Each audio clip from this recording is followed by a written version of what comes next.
Alors, chers amis, ravi de vous retrouver pour une nouvelle vidéo, toujours dans l'actualité du Barça. Donc, c'est une vidéo où on va parler de Florentino Pérez. Il a été l'invité de l'émission El Chiringuito. Tout d'abord, il commence par expliquer que les grands clubs ont perdu près de 5 milliards d'euros avec la crise de la Covid-19. Le Real Madrid enregistre 400 millions d'euros de pertes à lui seul. Il justifie la création de la Super League par la suite. Il déclare: lorsque vous n'avez pas de revenus autres que ceux issus des droits TV, il faut organiser des matchs plus attrayants. C'est sur cette idée que nous avons commencé à travailler. Nous sommes arrivés à la conclusion qu'en faisant une Super League pendant la semaine, au lieu de la Ligue des Champions, nous serions en mesure d'atténuer la perte de revenus. Le football doit évoluer et s'adapter à l'époque dans laquelle nous vivons. Le football perdait de l'intérêt. Il veut rendre le football plus attrayant. Les audiences diminuent et les droits TV aussi. Avec la pandémie, nous sommes tous fauchés. Le football est mondial. Nous avons des fans dans toutes les régions. Il a fallu analyser les raisons pour lesquelles les jeunes de 16 ans à 24 ans ne s'intéressent plus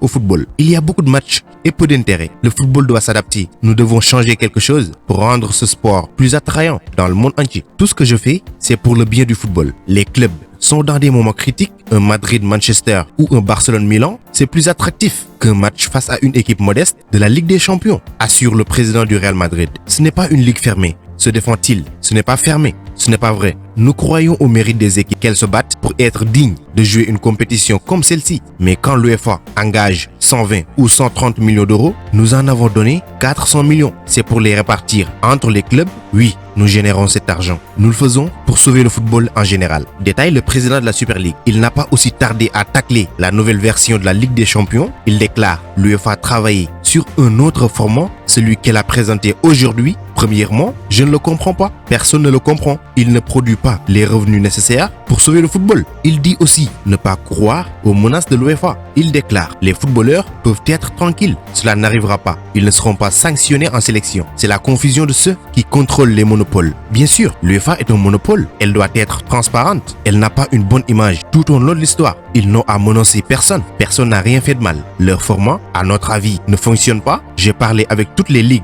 les fédérations. Personne ne comprend, a expliqué Florentino Pérez. Il a aussi parlé de la possible exclusion du Real Madrid de la C1. Il déclare: ce sont des menaces de la part de quelqu'un qui confond monopole et propriété. Il ne faut pas menacer, il faut dialoguer. Nous avons proposé un format qui, selon nous, sauve le football. Il faut d'abord être plus transparent. L'UEFA ne s'est pas distingué par sa transparence. Les monopoles sont terminés. Le football est au bord de la faillite. Pas que les gros, tout le monde. S'il n'y a pas d'argent chez les grands, ils n'achètent pas de joueurs aux autres. C'est une pyramide, le football. Il a aussi parlé du PSG. Il déclare: pour l'instant, nous n'avons pas invité le PSG. On commence avec les 12 clubs fondateurs. On pense que le PSG pourrait nous rejoindre, mais je ne peux pas m'avancer parce qu'on n'a pas encore parlé, ni avec les deux clubs allemands, c'est-à-dire le Bayern Munich et le Borussia Dortmund. Nous avons 12 clubs fondateurs et nous pouvons en avoir 15, assure Florentino. Il dénonce aussi les insultes de Séphérine à l'encontre de Agnelli. Ce qu'ils ne peuvent pas, c'est insulter, comme le président de l'UEFA l'a fait contre un de nos collègues. C'est une mauvaise façon de s'adresser à Agnelli. C'est intolérable. Je ne dirai ces choses à personne en public. Cela doit changer. Pérez en dit plus sur les équipes conviées en Super League.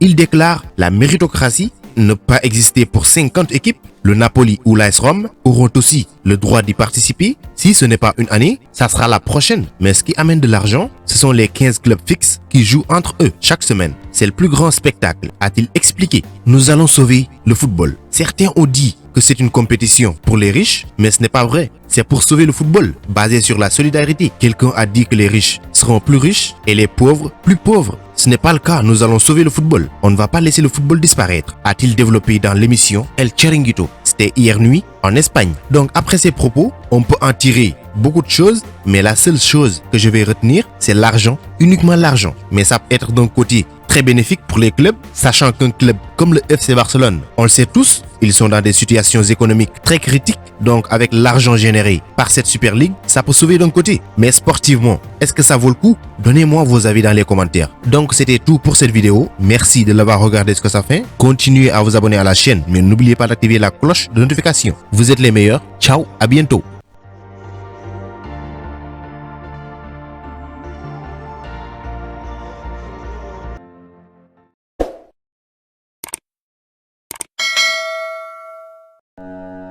Pour échanger avec moi directement, c'est possible sur Instagram. Le lien se trouve dans la description, donc rejoignez-moi là-bas, ainsi que sur Twitter et même sur Facebook.